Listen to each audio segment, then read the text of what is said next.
सुप्रभात विद्यार्थियों। हम पढ़ रहे हैं घनानंद के काव्य की विशेषताएं। घनानंद के काव्य की विशेषताओं में हमने अभी तक पढ़ा है घनानंद के काव्य का अनुभूति पक्ष या भाव पक्ष। काव्य सौंदर्य के दो पक्ष होते हैं, भाव पक्ष और कला पक्ष, या हम भाव पक्ष को अनुभूति पक्ष कह सकते हैं और कला पक्ष को अभिव्यक्ति पक्ष कह सकते हैं। हमने अनुभूति या भाव पक्ष पढ़ लिया है, जिसमें घनानंद के काव्य की जो विशेषताएं हैं मुख्यतः उसकी बात की है। अब हम देखते हैं घनानंद के काव्य का अभिव्यक्ति पक्ष या कला पक्ष जिसको कहा जाता है। हम देखते हैं घनानंद के काव्य का अभिव्यक्ति कौशल। सबसे पहले अभिव्यक्ति या कला पक्ष में हम भाषा की बात करते हैं। घनानंद की भाषा सरस ब्रज भाषा है। रीतिकाल के लगभग सभी कवियों की भाषा जो है वो ब्रज भाषा है। उस समय ब्रज भाषा जो इतनी चर्चित थी और इतनी ये माधुर्य युक्त भाषा है, जिसको घनानंद की भाषा, घनानंद ने उसको इस प्रकार डाल दिया है कि हमें कवित्व छवियों में ये छंद है और हमें बड़े सरस और माधुर्य युक्त जान पड़ते हैं। वे ठेठ ब्रज भाषा के शब्दों का प्रयोग करते दिखाई पड़ते हैं, यथा ओटपाय, सल, पैंछर, चाड़, बगूरा और इनके अलग अलग अर्थ हैं। इन शब्दों का प्रयोग वे सटीक ढंग से करते हैं कि हमें यह कहने को विवश होना पड़ता है कि घनानंद ब्रज भाषा मर्मज्ञ थे। ब्रज भाषा पर उनका असाधारण अधिकार था। उनकी भाषा में भाव निरूपण की अद्भुत क्षमता। हम अभिव्यक्ति कौशल की बात कर रहे हैं, अभिव्यक्ति पक्ष की बात कर रहे हैं। जो भाव पक्ष या अनुभूति पक्ष है वो आंतरिक हो सौंदर्य है और अभिव्यक्ति पक्ष जो है वो बाह्य सौंदर्य है। आंतरिक और बाह्य दोनों ही घनानंद के काव्य में सौंदर्य दृष्टिगोचर होते हैं। घनानंद की भाषा में उक्ति चमत्कार भी व्याप्त है। उक्ति चमत्कार यानी जो उन्होंने इस तरह से वो कहने का प्रयास किया है, कहन उनका जो है बड़ा सशक्त है। इन उक्तियों के प्रयोग से उनकी कविता में अर्थ गांभीर्य का समावेश हुआ। उदाहरण भी दिया, यथा मदिदोरी थकी न लहे कठोर अमोही के मोह मिठास ठगी, तुम कौन धो पाटी पढ़े हो लला, मन लेहू पे देहू छटाक नहीं। नायिका कह रही कि तुम कौन सी ऐसी पार्टी पढ़े हो कि मन तो ले लेते हो लेकिन देते छटाक भी नहीं हो। ये घनानंद के काव्य की चमत्कारपूर्ण उक्तियां हैं और दो अर्थ भी निकलते हैं, मन लेते हो और छटाक भी नहीं देते। घनानंद की भाषा में लाक्षणिक पदावली का प्रयोग प्रचुरता से हुआ, दो अर्थ निकले। प्रतीकात्मक प्रयोग हुआ है, मुहावरे और लोकोक्तियों का प्रयोग हुआ है। ये लाक्षणिकता है, मुहावरे जब प्रयुक्त होते ऐसे कुछ लाक्षणिक प्रयोग द्रष्टव्य है। मीत सुजान अनित की पार्टी इते पर न जानिए कोने पढ़ाई, तुम्हें इस अनिति की पार्टी किसने पढ़ाई कि मेरा ध्यान ही नहीं रख रहे हो। मोहन सोहन जोहन की लगिए रगे आँखिन के उर्गार, मोहन सोहन जोहन की, मोहन उस मोहन को देखने की हमेशा ही इन आँखों की उत्सुकता रही। आचार्य रामदूत शुक्ल जो मुख्य इतिहासकार हुए, उन्होंने अपना इतिहास लिखा था, हिंदी साहित्य की इतिहास। उसमें घनानंद की भाषा की इन्होंने प्रशंसा की है कि यह निसंकोच कहा जा सकता है कि भाषा पर जैसा अचूक अधिकार उनका था वैसा और किसी कवि का नहीं। घनानंद जी उन बिरले कवियों में हैं जो भाषा की व्यंजकता बढ़ाते हैं। भाषा के लक्षक और व्यंजक बल की सीमा कहाँ तक है इसकी पूरी परख घनानंद को है। तो घनानंद जो है उनकी भाषा बहुत सशक्त है, माधुर्य युक्त है और संप्रेषण में सामर्थ्य यानी संप्रेषित करती है अपने विचारों को। घनानंद जो कहता है वो पाठकों के हृदय को छू जाता है, पाठकों तक पहुंचता है। ये भाषा जो है अभिव्यक्ति पक्ष का सशक्त माध्यम होती है। और दूसरा जो विशेषता है उनके कला पक्ष की, बाह्य सौंदर्य की कविता को आंतरिक और बाह्य दोनों सौंदर्य जरूरी होते हैं, तभी कविता बैलेंस रहती है, व्यवस्थित रहती है, संतुलित रहती है। दूसरा है अलंकार योजना। अलंकार के बारे में हम पढ़ते हैं। अलंकार कविता के गहने हैं और किस प्रकार कविता को घनानंद ने गहने पहनाए या गहनों से आभूषित किया है, अलंकारित किया है। उन शब्दों को अलंकार काव्य में चारुता या सुंदरता का विधान करने के साथ साथ भावाभिव्यक्ति में भी सहायता पहुंचाते हैं। घनानंद के काव्य में भी अलंकारों की योजना इन्हीं दो उद्देश्यों से की गई है। उन्हें सादृश्यमूलक अलंकार विशेष प्रिय हैं, जो समानता लाते हैं। उनके साथ साथ यमक, श्लेष, अनुप्रास, विरोधाभास, प्रतीप, संदेह, असंगति जैसे अलंकारों की प्रचुरता भी घनानंद की कविता में दिखाई पड़ती है। देखिए, ये सभी अलंकारों का प्रयोग, यमक, श्लेष, अनुप्रास, विरोधाभास, प्रतीप, संदेह, असंगति, इसके अलावा सादृश्यमूलक जो अलंकार, रूपक, उपमा इत्यादि अलंकारों का, और अनुप्रास तो हर कहीं होता ही, वह कविता में दिखाई देते हैं। और यहाँ हम देखते हैं उपमा अलंकार का उदाहरण, झरे अखियाँ दुखियाँ, झरना, सी, सा, सम, समान, सदृश, ऐसे शब्द जहाँ आते हैं वहाँ उपमा अलंकार में होता है, उसकी विशेषता, उसके लक्षण हैं। उत्प्रेक्ष अलंकार के उदाहरण, अंग अंग तरंग उठे द्युति की परिह मनोरूप सबे धरच्वय, जहाँ मनो, मानो, मनहू ऐसे शब्द आते हैं वहाँ उत्प्रेक्ष अलंकार होता है, जहाँ उपमेय में उपमान की संभावना दर्शाई गई होती है।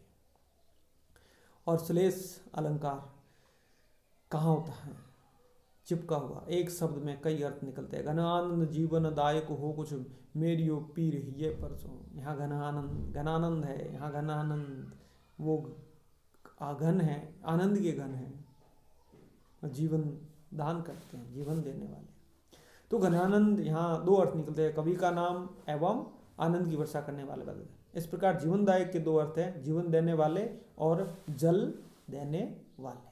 तो इस प्रकार यहाँ पर श्लेष अलंकार हुआ। यमक अलंकार, दो वो ही शब्द आएंगे बार बार और उनका अर्थ अलग अलग होगा। यहाँ दिखाया है, काहू कल पाए हैं सो कैसे कल पाए, छोटा सा उदाहरण दिया है। कल पाए शब्द यहाँ दो बार प्रयुक्त हुआ है तथा दोनों बार अलग अलग अर्थ है। प्रथम कल पाए का अर्थ है तरसाना तथा दूसरे कल पाए का अर्थ चैन पाना। यहाँ विरोधाभास अलंकार देखिए, अमोही के मोह मिठास ठगी, अमोही के मोह में मिठास ठगी, अमोही के मोह, यहाँ विरोधाभास है ऐसा लगता है, लेकिन जब हम समझ आता है तब यहाँ विरोधाभास नहीं रहता है। असंगति, जहाँ कार्य कहाँ हो कारण कहाँ हो वहाँ असंगति होता है। जैसे नैननी में लागे जाए जाके सु करे जे बीन, नैननी में लागे और करेजे को बीच में लग जाते हैं, नैनों से कलेजे तक, हृदय तक। प्रतीप उल्टा होता है उपमा का, तेरे आगे चंद्रमा कलंक सो लगत है, जहाँ उपमित किया जाता है किसी उपमेय को, यहाँ तो उपमान को ही कलंकित मतलब कम बताया गया। और उक्त उदाहरणों से स्पष्ट है कि घनानंद के कथन को अलंकृत करने के काव्य में सौंदर्य का विधान तो किया ही है, साथ ही अपनी अनुभूति को सशक्त ढंग से अभिव्यक्त भी किया है। तो यह भाषा और अलंकार। तीसरी जो विशेषता कला पक्ष की सौंदर्य की आती है वो छंद योजना है। छंदों की बात हमने की है। घनानंद ने मुख्य रूप से केवल सवेया और कवित लिखा है, कहीं कहीं दोहे भी मिल जाएंगे, पर कवित और सवेया बहुतायत है। छंद से काव्य में गेयता का समावेश होता है तथा प्रभविष्णुता आती है। हम अच्छी तरीके से इसको पता हो तो लय में और पढ़ सकते हैं। काव्य में चारुता का विधान करने में छंद सर्वाधिक सहायता पहुंचाता है। चारुता यानी सुंदरता। छंदबद्ध कविताओं का प्रभाव स्थायी होता है और वह हृदय में सीधे उतरती जाती है। छंदबद्ध कविताएं जो होती हैं वो हमारे हृदय में छू लेती है हृदय को, या सीधे उतरती, कहने का तात्पर्य है। घनानंद की कविता छंदों की रस माधुर्य से ओतप्रोत है, उसमें प्राणों का संगीत है और कवि के हृदय की वीणा के तार चमकते हैं। वो पीड़ा को गाते हैं, वो अपने प्रेम की पीड़ के कवि कहा जाता है। प्रेम की पीड़, प्रेम का सौंदर्य भी भाव पक्ष में आते हैं। तीन सौंदर्य भाव पक्ष की हमने बात की, प्रकृति सौंदर्य, प्रेम का सौंदर्य, नारी सौंदर्य, तीन चित्तन भाव पक्ष।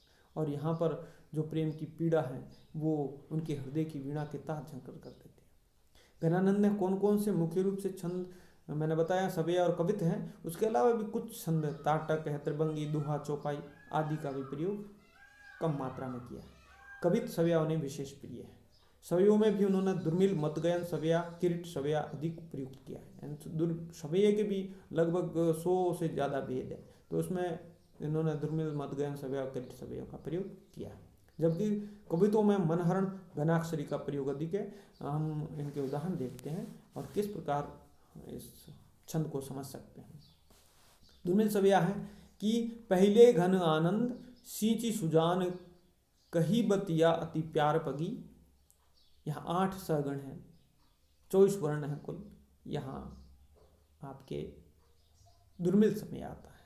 मदगन सोया देखेंगे, रैन दिना घुटीबो करे प्राण झरे अखिया दुखिया झरनासी। 7 भगण, अंत में 2 गुरु आते हैं, 23 वर्ण। यहाँ मदगन सोया है। मनहरण कवित क्या है? जासो प्रीति तासी ताही निठुराई सो निपट ने कैसे करी जिए की जरनी सुजराइए। यहाँ 16 और 15 यानी 8 8 8 7 परियति है, 31 वर्ण कुल है। और घनाक्षरी कविता भले ही रसीले अरसीले सुनी उजी है न गुण ही तिहारे उर्जियो है मन गाए गाए। घनानंद कविता यानी यह जो छंद है, पहला है दुर्मिल कवि की सवैया है, दोनों ही सवैया मदगयन, अलग अलग रूप हैं इसके। 24 वर्ण है कुल, वो दुर्मिल सवैया, और यहाँ 23 वर्ण है, ये मदगयन सवैया। 24 वर्ण 8 सगण है और 23 वर्ण में 7 भगण और अंत में 2 गुरु है। ये सगण और भगण क्या है? ये एक सूत्र है, यमाता राज बान सलगा।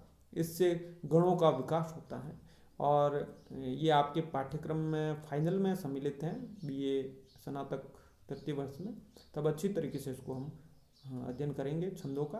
अभी हम घनानंद के काव्य की विशेषताओं की बात कर रहे हैं, जिसमें छंद योजना और कविता छंद जो है 31 वर्ण का होता है और इसमें 16 और 15 या 8 8 8 7 परियति है। ये मनहरण कविता है। घनाक्षरी कविता का भी उदाहरण हमने देखा है, घनाक्षरी कविता, उसमें 16 16 यानी 32 वर्ण होते हैं, 8 8 8 8 की यति के साथ अंत में लघु होता है। तो ये इस प्रकार से वर्णन कर सकते हैं। दोहे और चौपाई का भी सबल प्रयोग घनानंद ने अपनी कविता में किया है। उक्त विवेचन के आधार पर कहा जा सकता है कि घनानंद का काव्य स्वतः स्फूर्त है, यानी अपने आप हृदय से निकला हुआ काव्य है और इसमें कोई कृत्रिमता नहीं है। एक बहुत प्रयास करके कृत्रिम रूप से काव्य की रचना वो नहीं है, यह हृदय के भाव है और न चमत्कार प्रदर्शन या पांडित्य प्रदर्शन का प्रयास भी इन्होंने किया है। कुछ कवि अपने को दिखाने के लिए पांडित्य प्रदर्शन करते हैं, चमत्कार उत्पन्न करते हैं। इनके काव्य में स्वतः ही चमत्कार, लाक्षणिकता अपने आप आ गई है। वे तो अपनी हार्दिक अनुभूतियों को अभिव्यक्त करने में ही कवि कर्म की सार्थकता समझते थे। उनकी कविता काव्य के उपादानों से रहित नहीं है, किंतु वे काव्य में सायास प्रयोग नहीं करते। काव्य के उपादान है ये छंद, अलंकार, रस, भाषा जो भी है, और यह सायास नहीं आए, अनायास आए, अपने आप आए हैं। उनकी भाषा सशक्त एवं समर्थ है। अलंकार योजना भव्य है, चारुता से युक्त है। छंद विधान दोष रहित हैं। वे लक्षणा के तो सम्राट कहे जा सकते हैं। लाक्षणिक भाषा, मुहावरेदार भाषा, निश्चय ही उनकी कविता में सहज भावों का उद्रेक है और उनकी कलात्मक अभिरुचि प्रशंसनीय है। तो इस प्रकार महाकवि घनानंद जो रीतिकाल में रीति मुक्त धारा के प्रतिनिधि कवि है, उनके काव्य की विशेषताएं, भाव पक्ष और कला पक्ष के बारे में हमने यहाँ संक्षिप्त में चर्चा की है। यह आपके लिए उपयोगी सिद्ध होगा, इसे देखें। धन्यवाद।